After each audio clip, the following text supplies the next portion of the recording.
우리가 지난 시간에 살펴봤던 내용들은 십계명에 대한 말씀들을 우리가 살펴보면서 하나님께서 자기 백성에게 이 계명을 주실 때 하나님은 그 계명의 완전함을 요구하고 계신다 하는 사실을 우리가 살펴보았습니다. 그럼에도 불구하고 안타까운 것은 어떤 사람도 하나님의 계명을 온전하게 지킬 수 없다라는 사실이고, 우리가 범하는 계명도 그 내용과 질에 따라서, 그리고 죄를 범하는 사람이 누구냐에 따라서, 또 누구에게 죄를 범하느냐에 따라서 죄의 경중, 가벼움과 무거움이 분명히 다르다 하는 내용들을 우리가 함께 살펴보았습니다.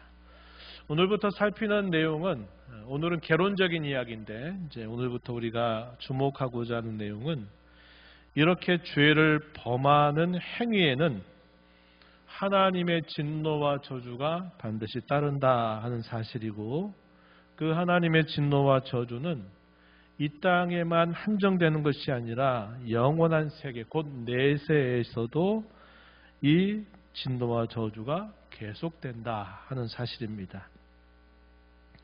그렇다면 이런 영원한 진노와 저주로부터 피할 수 있는 길은 없는가 했을 때, 그 피할 수 있는 길이 있다 한 겁니다. 그것은 우리 편에서 봤을 때는 오직 믿음과 회개라고 하는 것이 이런 진노와 저주를 피할 수 있는 길이 된다는 사실이고, 그뿐만 아니라 이와 덧붙여서 우리가 중요하게 여겨야 될 것은, 하나님께서 우리에게 은혜를 주시겠다라고 말씀하신 그런 수단들을 우리가 부지런히 사용하는 데 있다 하는 사실을 우리가 이제 살펴가게 될 것입니다. 오늘도 이런 내용들, 우리가 설교 시간과 다르게 오후 시간에 이런 배우는 내용들은 성경 전체의 뼈대가 되고 또 전체적인 체계를 이루고 있는 중요한 내용들이 되고, 이러한 내용들이 우리에게 기반이 되면 말씀이 더 우리의 귀에 쏙쏙 들어와서 우리가 신앙생활하면서 말씀을 더 깊이 알아가는 기쁨과 즐거움이 더하게 될 것입니다. 그래서 이런 시간들을 여러분들이 귀하게 여기시고 계속 또 살펴가시기 바랍니다. 들어도 까먹는다, 괜찮습니다. 까먹어도 또 들으시면 돼요. 그래서 꾸준히 들으시다 보면은 우리의 신앙이 이런 거구나 하는 것들을 우리가 알면서 신앙생활을 피상적으로 하는 게 아니라 좀 더 기쁨으로 근본적으로 신앙생활을 잘하는 데 큰 도움이 될 것입니다. 오늘 우리가 살피게 되는 이 소요리 본다음의 내용은 84문과 85문입니다. 한번 질문을 할 테니 답변을 한 목소리로 해주시기 바랍니다. 제84문, 각 죄는 어떤 보응을 받습니까? 대답해 보세요. 각 죄는 하나님의 진노와 저주를 금생과 내생에서 받습니다. 각 죄, 모든 각각에 해당되는 죄를 말하죠. 그 죄는 하나님의 진노와 저주를 받되 경중으로 받게 될 것인데, 금생, 이 땅에서만 아니라 내세에서도 분명히 그 진노를 받게 된다, 이렇게 가르쳐 줍니다. 이에 대한 구절을 좀 몇 가지 우리가 함께 살펴보면, 에베소서 5장 6절 말씀에 이렇게 말하죠. 누구든지 헛된 말로 너희를 속이지 못하게 하라. 이로 말미암아, 속이는 것으로 말미암아 하나님의 진노가 불순종의 아들들에게 임하나니. 하나님의 진노가 불순종의 아들들에게 임한다. 진노가 임한다, 이렇게 표현했습니다. 갈라디아서 3장 10절 말씀, 우리에게 여러 가지를 생각해 주는 말씀인데 한번 같이 읽어보겠습니다. 무릇 율법 행위에 속한 자들은 저주 아래에 있나니, 기록된 바 누구든지 율법책에 기록된 대로 모든 일을 항상 해가지 아니하는 자는 저주 아래에 있는 자라 하였습니다. 아멘. 이 말씀은 신명기에 있는 말씀을 인용한 말씀입니다. 율법 행위에 속한 자들, 다시 말해서 하나님의 율법을 지키는 것으로 구원받는다고 믿고 그 행위를 계속하고자 하는 자들, 그런 자들은 결국은 저주 아래 있다, 이렇게 말합니다. 왜 그런가 이유를 설명해 주기를, 이 하나님의 율법 혹은 계명은 무엇을 우리에게 요구하느냐 했을 때 모든 일을 항상 행할 것을 요구한다는 겁니다. 한 번 행하면 잠시 쉬었다 또 하나 하라 하는 게 아니라, 행하라고 하는 것은 쉼 없이 계속 요구된다, 이 말입니다. 그리고 모든 거래요. 모든 거.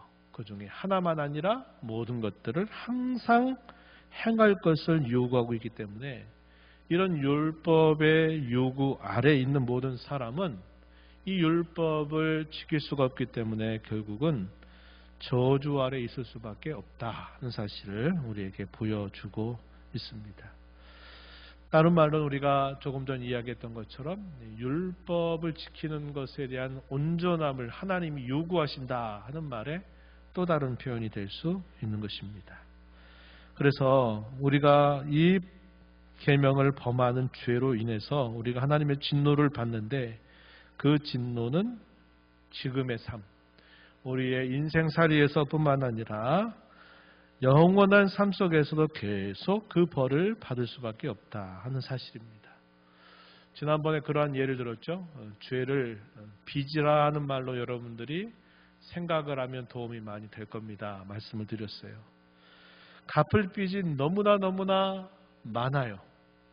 그래서 시간 속에서 내가 어떤 한 부분을 갚는다 하더라도 또 갚지 못한 채무의 내용들은 더 커져만 가는 겁니다. 갈수록 쌓여가다가 결국은 나중에는 완전히 파산될 수밖에 없는 그런 처지에 있다는 겁니다. 우리가 매일매일 살아가는 삶이 의의를 행하고 올바른 일을 하나님 앞에 온전하게 행하는 일은 없는데, 계속 그 말씀을 어겨가는 것들은 계속 시간 속에서 쌓여가기 때문에 우리가 갚을 빚만 매일매일 더 커져가는 삶을 살게 된다고 하는 겁니다. 그래서 그 죄값은 이 땅에서도 어느 정도 그 죄값을 당하고 사는 것이고, 이 땅의 삶으로 다 갚을 수 없어서 영원한 삶 속에서도 계속 그 값을 갚아야만 되는, 다시 말해서 갚지 못해서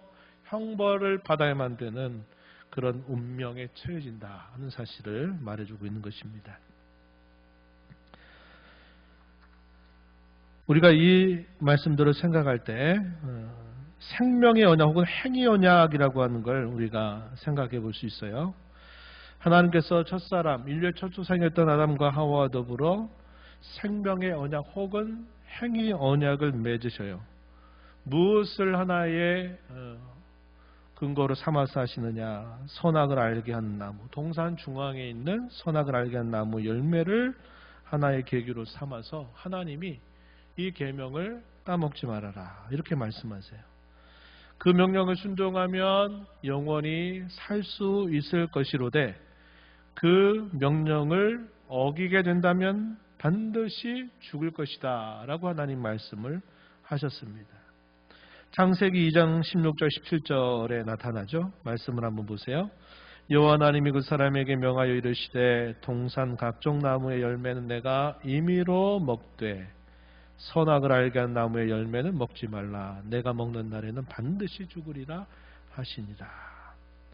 언약이라고 하는 말이 여기에 나오지 않아요. 그러나 내용적으로 이미 하나님께서 처음 인류와 세우신 언약이 바로 이 말씀 속에 있다 하는 것을 우리가 알 수 있어요. 그래서 이 말씀을 두고 우리가 뭐라고 부르냐면 생명의 언약이다. 생명의 언약이라고 부르는 것은 이 계명을 잘 지키게 되면 영생한다라는 약속이 있기 때문에 그런 겁니다. 왜 또 행위 언약이라고 하느냐? 하나님 말씀에 대한 순종의 행위, 그 여부에 따라서 운명이 결정된다 하는 의미에서 이것을 행위 언약이다, 이렇게 부르기도 한다 하는 겁니다. 결과적으로 어떻게 됐을까요? 우리가 아는 것처럼 불순종하게 되므로 결국 죽을 운명에 처하게 된 겁니다. 로마서 6장 23절의 말씀처럼 죄의 싹은 사망이다 하신 말씀처럼 결국 불순종의 결과는 죽음이었다는 겁니다. 그런데 하나님은 어떻게 하시느냐? 즉결 심판으로 바로 따먹는 순간 죽음에 처하도록 하시지 않으시고 반드시 죽긴 죽되 소위 우리 법적인 용어로는 집행유예를 하신 것입니다. 반드시 죽을 것이다. 그러나 집행유예로 즉결 심판처럼 즉결 그들이 죽음을 당한 것이 아니라 결국 시간 속에서 마침내 죽음의 운명으로 처하도록 하나님이 그렇게 처분하셨다고 하는 사실입니다. 집행유예 같이 처분을 받았지만 그러나 그렇게 살아가는 죽음에 이르는 그 순간까지 모든 사람은 이 죽음의 깊은 그림자 안에서 많은 고초를 당하며 살게 된다 하는 것을 보여주고 있다는 겁니다. 그래서 죽음은 아니지만 죽음 같은 현실을 경험하면서 살기도 하는 것, 그것을 보여주고 있다는 겁니다. 예레미야가 3장 39절 말씀에 이렇게 말합니다. 살아있는 사람은 자기 죄들 때문에 벌을 받나니 어찌 원망하랴. 죄 때문에 받는 벌에 대하여서 우리가 원망할 수 없다는 겁니다. 그건 마땅한 일이다 하는 사실을 말해 주는 겁니다. 우리가 창세기의 첫 이 범죄 사건에 대한 창세기의 기록을 보게 되면 사람들이 왜 죽음 같은 현실을 경험하게 되는가에 대한 많은 통찰들을 우리에게 보여줘요. 그 부분에 대해서 아마 우리가 알고 있을 텐데 한번 생각을 해보죠. 첫사람 아담과 하와가 범죄하면서 타락하게 된 그 모습이 어떠한가 하는 것을 우리가 창세기 3장 7절 이하에서 확인할 수 있습니다. 성경이 뭐라고 말하냐면 먼저 사탄이 유혹했죠. 내가 만약에 그 실과를 따먹게 된다면 내 눈이 하나님처럼 밝아질 거다. 내 눈이 밝아서 내가 하나님과 같이 될 거다. 이런 거짓말을 했어요. 결과는 어떻게 했을까요? 눈이 밝아지긴 했어요. 근데 어떤 면으로 눈이 밝아졌느냐? 사탄이 말한 것처럼 하나님처럼 밝아진 게 아니라 그들의 눈이 밝아진 것은 죄라고 하는 것에 눈을 뜨게 되는 현실이 왔다는 겁니다. 그래서 첫 번째 반응이 뭐냐면 수치심과 부끄러움을 느끼기 시작하면서 자신들의 벌거벗은 몸을 가리기 시작했다. 이렇게 말합니다. 그래서 무화과 나무 잎을 따가지고 그걸 치마로 엮어서 자기들의 수치를 가렸다. 이렇게 기록이 되어 있고 그 다음에는 여호와 하나님이 이들을 찾으시죠.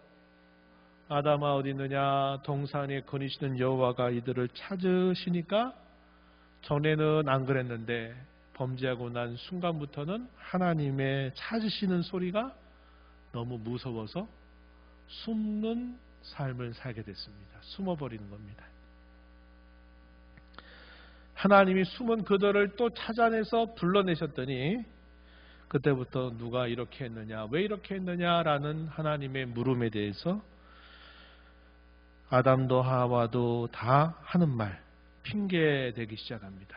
핑계대기 시작하고 책임을 떠넘기려고 하는 태도를 보여요. 핑계와 회피라고 하는 모습이 나타나기 시작했다는 겁니다. 결국은 어떻게 됐느냐? 결과적으로는 이 사단의 편에 속하게 됐다 하는 사실이죠.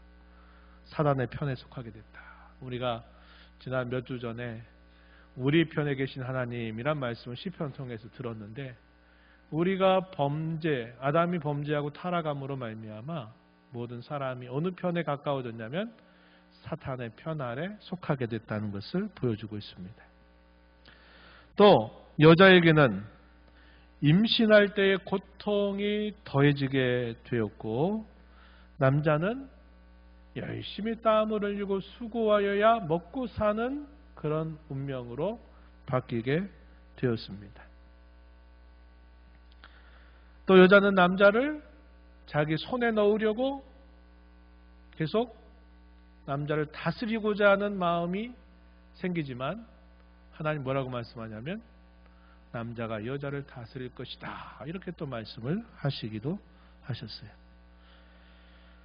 그리고 결과적으로 어떻게 됐느냐. 너는 흙이니 흙으로 돌아갈 것이다. 라는 죽음의 운명이 결국은 모든 인류에게 닥치게 되었음을 보여줍니다. 창세기 3장 19절. 마지막은 어떻게 하셨을까요? 에덴 동산에 살았던 아담과 하와를 에덴 동산에 더 이상 못 살게 하고 그들을 쫓아내십니다. 동산 중앙에 생명나무가 선악을 알게 하는 나무 옆에 있었죠. 그래서 이 생명나무의 길을 지키게 하셔서 그곳으로 찾아오지 못하게 하셨다는 겁니다. 낙원에서 쫓겨났다. 이걸 우리가 한자말로 실낙원이라고 말해요. 실낙원. 낙원을 잃어버렸다. 실낙원의 인생을 살게 되었다 하는 것을 우리가 알게 됩니다. 그래서 그 이후에 인류의 역사가 이런 아담과 하와가 범죄 직후에 보여줬던 여러 태도와 모습을 따라서 계속 그렇게 사는 것이 이제 인류의 삶이 되고 말았다 하는 것을 우리가 알게 되는 겁니다. 그래서 이것이 바로 이러한 일들이 있기 때문에 사람이 살아도 목숨은 붙어 있어도 때로는 어떤 현실은 죽음과 똑같은 현실을 경험하며 사는 인생이 되고 말았다 하는 것을 우리가 알 수 있다는 겁니다. 이것은 그들이 목숨이 붙어 있을 때 겪는 하나의 고통과 그 죄의 값이다 이렇게 말할 수 있겠지만 그것으로 끝나는 것이 아니다 하는 것입니다. 그 형벌은 이 땅에 살아가는 삶으로 다 갚을 수 없기 때문에 그 형벌은 영원히 그 형벌을 당해야만 되는 운명이 되고 말았다 하는 겁니다. 그만큼 우리 사람들이 이 땅에 살면서 하나님 앞에 범하는 죄가 부지기수로 많다는 겁니다. 그래서 그 죄와 형벌을 다 받아야 된다. 그래서 내세에서도 영원한 형벌을 받아야만 되는 운명이 되고 말았다 하는 것입니다.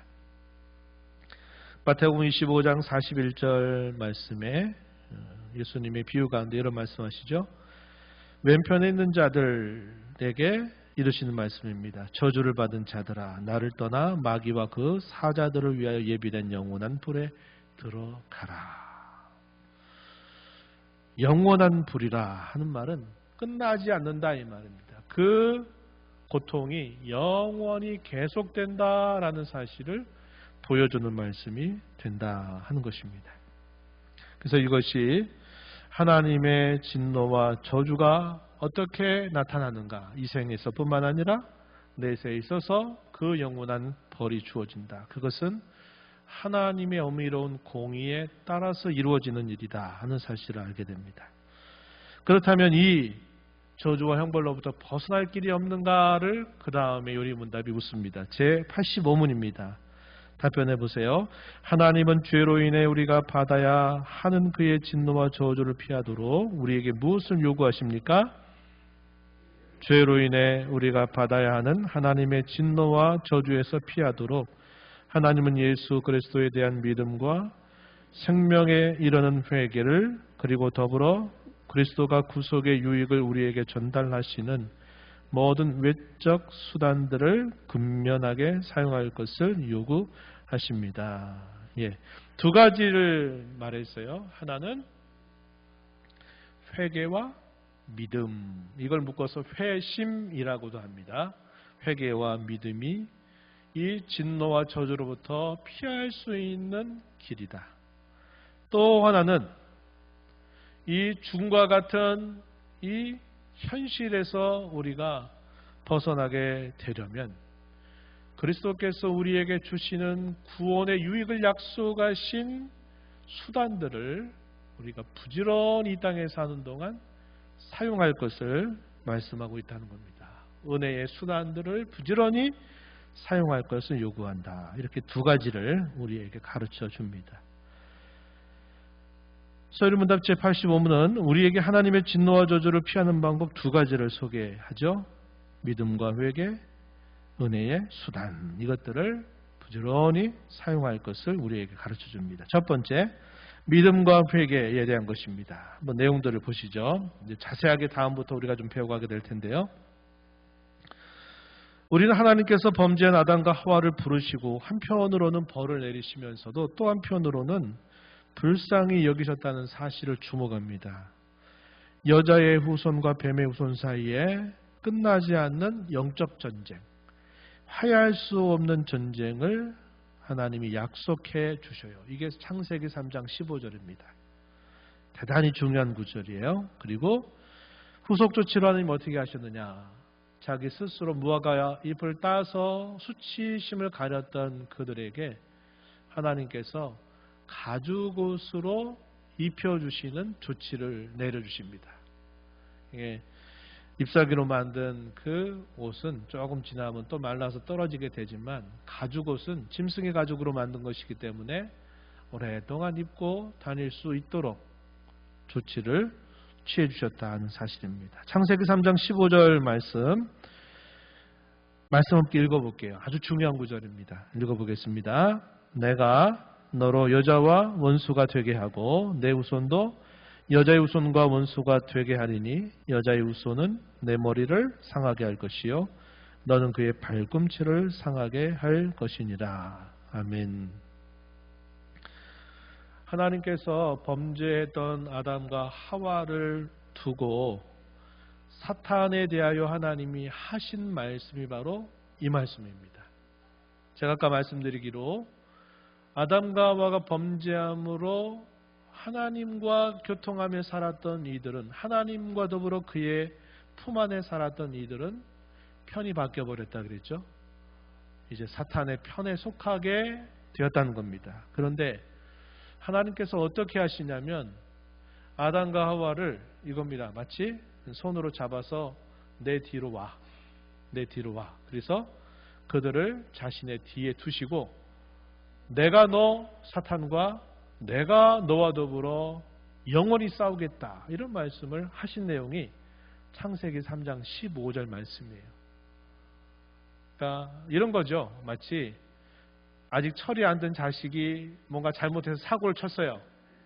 사고를 쳐서 자식이 그 사고에 대한 대가를 지불하고 뭔가 변상을 해야 되는데 자식이 그걸 할 수가 없어요. 도무지 할 수 없어요. 어떻게 합니까? 부모가 나서서 내 뒤로 와. 내가 이 문제 다 해결해 줄게. 넌 할 수 없어. 넌 할 수 있는 힘도 안 되고 그러니까 내가 해줄 테니까 뒤로 와. 그래서 부모가 내가 이 모든 것들에 대해서 책임지고 배상해서 이 문제를 해결해 주겠다고 나서는 마치 부모의 심정과 비슷하다. 이렇게 여기시면 됩니다. 우리가 이 죄의 값을 어떻게 치러낼 수가 있겠어요? 영원히 해도 이 죄 값을 갚을 수가 없어서 영원한 형벌을 받아야만 되는데 이 값을 어떻게 우리가 감당합니까? 감당할 수 없는 아담과 하와를 자신의 뒤로 데려오시고 내가 이 문제 해결하겠다라고 하나님이 나서주신 말씀이 바로 이 창세기 3장 15절입니다. 그들이 뭔가 할 일이 아니라 하나님이 해주시겠다. 그리고 하나님이 해주신 그 일 때문에 그들이 영원한 죄의 형벌을 받지 않도록 해주신다는 겁니다. 그래서 이것이 그들에게는 은혜가 되는 거죠. 은혜가 되는 겁니다. 갚을 수 없는 그것을 하나님이 대신 해주셔서 그 죄를 면하도록 해주신 것이다 하는 면에서 이걸 은혜라고 말해요. 그래서 이 말씀을 두고 뭐라고 부르냐면 은혜 언약이다 이렇게 부르는 겁니다. 아까 여러분들에게 소개할 때 선악을 알게 한 나무 열매를 먹지 말라 하는 것은 생명의 언약 혹은 행위 언약이다 말씀드렸고 창세기 3장 15절에서 하나님이 사탄에게 하신 이 말씀은 너희는 할 수도 없고 할 거 없어. 내 뒤로 와. 내가 다 해줄게. 이것이기 때문에 아담과 하와 편에서 봤을 때는 거저받는 은혜가 됩니다. 은혜의 약속이 되죠. 그래서 이걸 은혜 언약이다 이렇게 부르는 겁니다. 그럼 어떤 일로 그렇게 하시는가 했을 때 뱀의 후손과 여자의 후손 사이에 끊임없는 화해할 수 없는 전쟁이 벌어진다. 그런데 결과는 어떻게 될 것이냐? 여자의 후손이 뱀의 머리를 부셔버릴 것이다. 우리말에는 번역이 약한데요. 의미는 뱀의 머리를 부셔버릴 것이다. 박살낼 것이다. 이렇게 말하는 것이고, 반면에 뱀의 후손은 여자의 후손의 발꿈치를 물 것이다. 이렇게 말해요. 이게 어디서 성취됐을까요? 어디서 성취됐을까요? 예수님이 십자가에 달리신 그 사건에서 성취가 된 겁니다. 그래서 예수님이 이 땅에 오셔야만 하셨던 이유는 구원자로 이 땅에 오시기도 한 거지만 역사적으로 시간적으로 계속 소급해가지고 거슬러 올라가면 오늘 우리가 읽은 이 창세기 3장 15절에 있는 이 말씀에 따라서 오랜 시간이 지나 예수님이 이 땅에 우리와 같은 사람으로 탄생하셨고 이 땅에 공생애를 사시면서 십자가에 달려 돌아가시게 된 것이고, 그리고 다시 그 사망의 권세를 깨뜨려 부활하심으로써 이 약속의 말씀을 예수님이 친히 이루어 주신 겁니다. 그분이 이루신 것을 저와 여러분에게 그냥 주시는 거예요. 그래서 이걸 은혜라고 말하는 겁니다. 구원의 은혜라고 말하는 것입니다. 그래서 이 창세기 3장 15절을 우리 믿음의 선배들은 뭐라고 불렀느냐? 내용은 은혜의 언약이다 이렇게 소개를 했고, 이 말씀은 최초의 복음이다. 최초의 복음이다. 복음, 복된 소식이다. 이렇게 말하는 겁니다. 그래서 최초의 복음, 다른 말로 원시 복음이다. 프로토 에반겔리움, 라틴으로 그렇게 말하는데요. 최초의 우리에게 주신 복된 소식이 바로 이 창세기 3장 15절이다. 그래서 이 창세기 3장 15절의 내용은 성경의 역사를 푸는 키워드와 같아요. 키워드와 같이 중요한 구절이 된다 하는 것입니다. 하나님이 다 준비하시고 이루신 그 일을 우리에게 건네주시면서 뭐라고 말씀하시냐면, 자, 이거 다 이루었으니까 내가 너에게 줄 테니까 얘다 이거 받아라. 손 내밀어서 그것을 이렇게 넘겨주는 겁니다. 손을 내미는 게 뭘까요? 이걸 다르게 전문적인 용어로 믿는 겁니다. 믿는 거예요.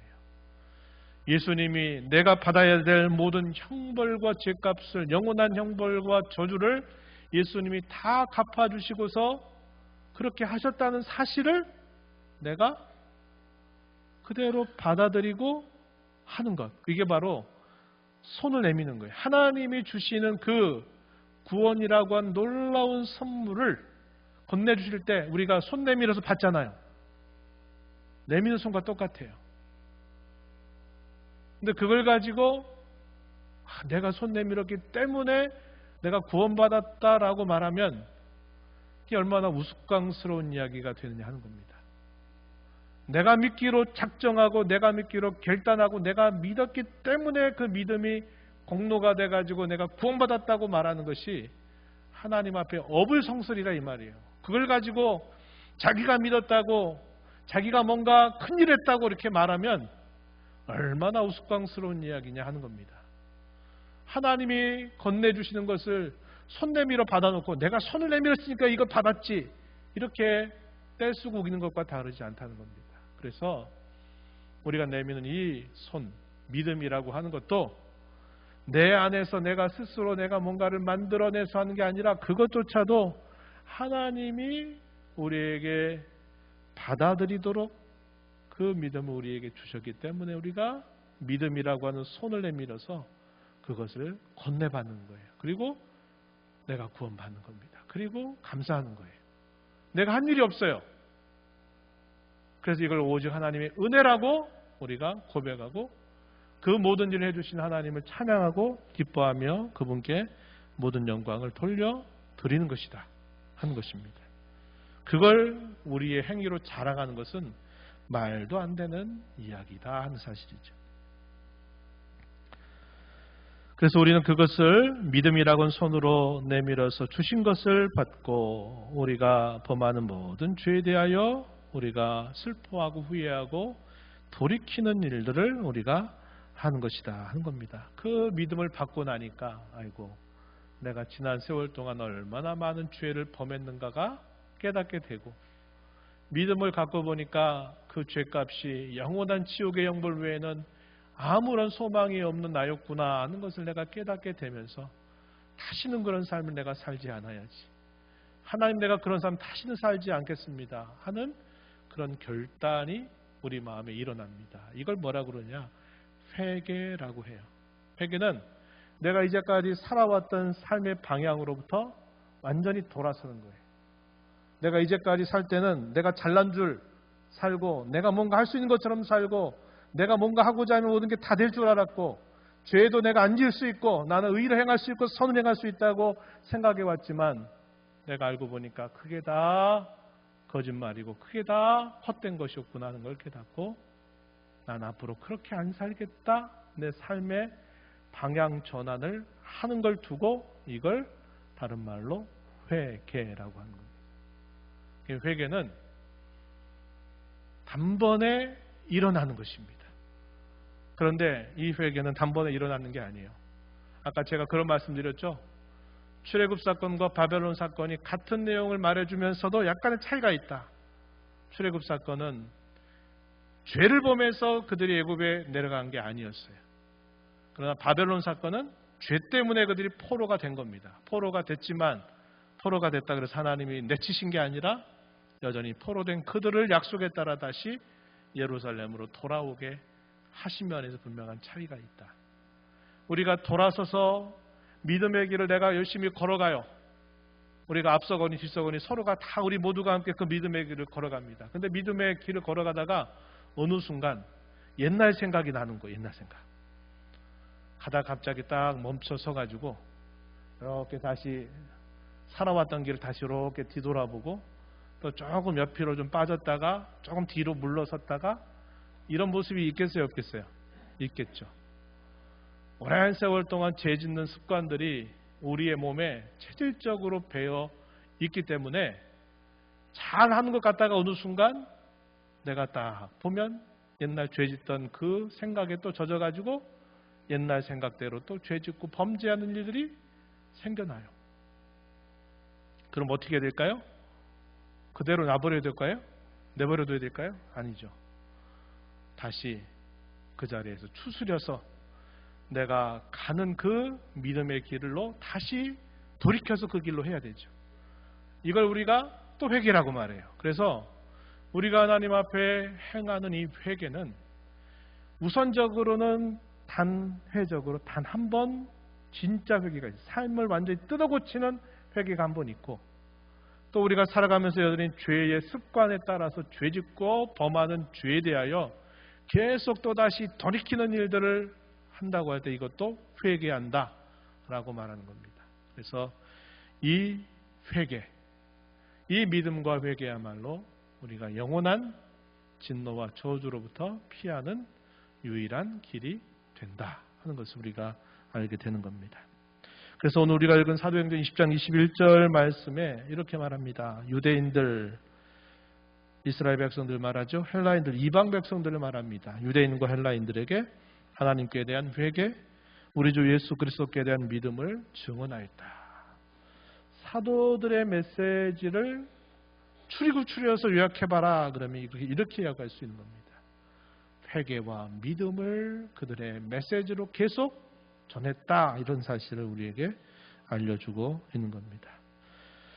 이와 관련해서 하나님이 우리에게 내가 너에게 은혜를 주겠다고 말씀하셨던 중요한 수단들이 있어요.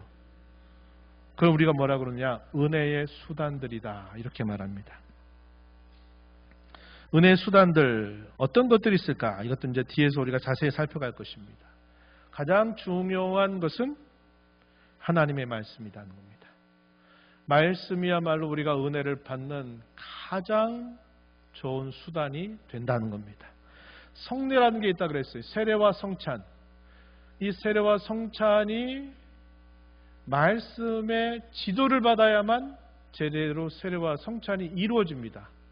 그래서 엄밀하게 말하면 이 성례는 말씀에 의해서 올바르게 집행이 돼야 될 것을 가르쳐줘요. 성례를 두고 지난번 우리가 감사절 때 제가 그런 말씀드렸죠. 성례는 마치 뭐와 같다라고 소개를 했냐면 한번 따라해 볼까요? 보이는 말씀. 네. 성례는 보이는 말씀과 같아요. 말씀은 추상적인 말이죠. 물론 성경책이 있긴 하지만 말씀 그러면 추상적인 거예요. 그런데 떡과 포도주와 세례, 이것은 물, 포도주, 빵, 우리 눈에 보이는 것들을 통해서 말씀이 우리에게 가져다 주는 것들을 보조적으로 우리에게 가르쳐 준단 말이에요.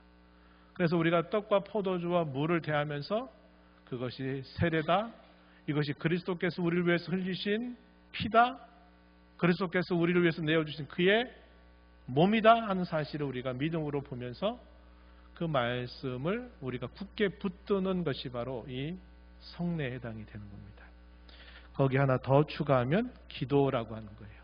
성경에 이에 대한 약속이 있죠. 구하라, 찾아라, 두드리라. 그러면 찾을 것이요, 열릴 것이고 찾게 될 것이다. 이런 표현들은 우리로 하여금 끊임없이 하나님의 은혜를 구할 때 하나님 우리에게 은혜 주실 것을 약속하고 있다 하는 것이고, 이에 대표적인 행위가 곧 기도하는 것입니다. 그래서 말씀과 성례와 기도, 이 세 가지가 하나님 우리에게 은혜를 주시는 수단이 된다. 다시 말하면 죄의 길, 심판의 길, 파멸의 길로 가던 우리의 삶이 돌아서서 생명의 길로 계속 갈 수 있도록 우리에게 큰 도움이 되도록 우리에게 주는 수단들, 말씀과 성례와 기도라고 하는 것이 이 생명의 길을 더 힘있게 걸어가도록 우리를 도와주는 하나님이 공적으로 약속하시는 것이다 하는 것을 우리가 늘 기억해야 되겠다 하는 겁니다. 그래서 이런 주신 수단들을 우리가 이 땅에 사는 동안 게으르게 하지 말고 부지런히 이것들을 사용할 것을 우리에게 촉구하고 있는 겁니다. 말씀, 성례, 기도, 부지런히 이 땅에 사는 동안 사용하라는 겁니다. 이제 정리하겠습니다. 우리가 오늘 이 내용들을 마무리하면서 꼭 생각해야 될 첫 번째는 내가 하나님 앞에 그분의 진노와 저주를 받아 마땅한 자였다는 사실을 우리가 깨닫는 것 중요합니다. 복음의 시작은 죄와 비참을 깊이 깨닫는 것으로부터 시작이 됩니다. 나 별로 죄 지은 거 없는데요. 다른 사람보다 나는 그래도 더 잘 살았는데요. 나는 양심껏 살려고 애를 썼는데요. 이렇게 생각하는 사람에게 당신은 구원받아야 합니다 라고 말하면 나처럼만 살라고 하십시오. 뭐가 구원을 받아야 한다고 합니까? 구원 같은 거 필요 없습니다. 사람들이 이렇게 말할 거예요. 그래 아까 말씀드렸듯이 우리가 믿음을 갖게 되고 믿음을 통해서 우리의 살아온 삶을 다시 되돌아보면 죄뿐이라고, 하나님께로부터 피할 수 없는 진노와 형벌을 받아 마땅한 나였다고 하는 사실을 우린 깨닫게 됩니다. 깨닫는 순간 어떤 마음이 생길까요? 우리의 구원자이신 예수님을 더 깊이 바라보게 되는 깊은 신뢰와 소망이 생겨나요. 이게 믿음으로 우리에게 싹트게 되는 것이 될 것이죠. 그래서 복음의 시작은 이것에 대한 깨달음입니다. 내가 얼마나 많은 죄를 범하고 살아왔는지, 이건 사람 기준이 아니라 하나님 앞에서의 기준점으로 봤을 때 나는 정말 피할 수 없는 죄인이고 진노와 저주를 받아 마땅한 자였다는 사실을 깊이 깨닫게 되는 순간부터 우리에게 이 복음의 은혜가 넘쳐나기 시작한다 하는 것을 꼭 기억하셔야 합니다. 우리의 다음 세대 저 위에 우리 꿈나무들이 있어요. 꿈나무들도 마찬가지예요. 복음의 은혜를 알려면 하나님 앞에서 내가 얼마나 죄인인가를 깨달아야만 돼요. 이 깨달음이 있을 때 복음의 은혜를 깊이 알 수 있는 것입니다. 믿음과 회개는 단 한 번 이루어지지만 그러나 아까 얘기했듯이 계속되는 중요한 것이다 하는 사실 우리가 꼭 잊지 말아야 되겠고, 우리가 하나님의 은혜 안에 머물면서 이 생명의 길, 영생의 길, 구원의 길을 더 힘있게 걸어가려면 우리에게 은혜의 수단들을 부지런히 사용하는 겁니다. 부지런히 사용하는 거예요. 이 은혜의 수단이 가장 집중되는 때가 언제일까요? 집중되는 때가 있어요. 언제일까요?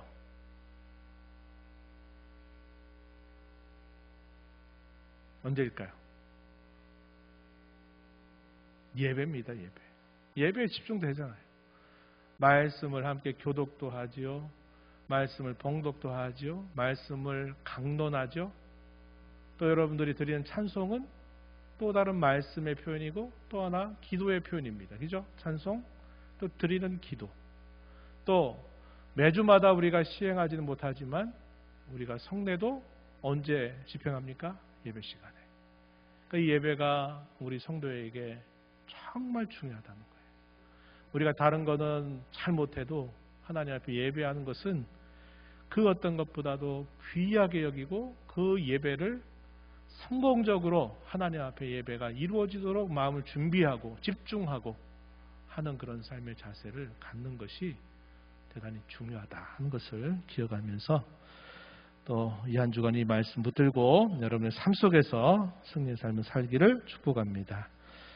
하나님 아버지 감사합니다. 오늘도 저에게 주신 말씀을 통해서 저희가 하나님 앞에 진노와 저주받아 마땅한 차임을 다시 한번 깨닫게 되고 그럼에도 불구하고 이 진노와 저주로부터 피할 수 있는 유일한 길이 하나님이 우리에게 이루어 주신 그 모든 일들을 믿음의 손을 내밀어서 받고 또 저희의 살아왔던 삶을 되돌아서는 것임을 배웠습니다. 뿐만 아니라 저희에게 이 은혜 안에 살도록 끊임없이 주시는 수단들을 부지런히 사용할 것을 교훈해 주셨사온즉 저희 사는 생애 동안 이러한 일들을 힘써 살아가는 우리 모든 성도가 되어서 구원의 감격과 기쁨을 가지고 늘 살아가며 승리를 통하여 하나님께 영광 돌리는 저희가 되게 해 주옵소서. 예수님의 이름으로 기도하옵나이다. 아멘.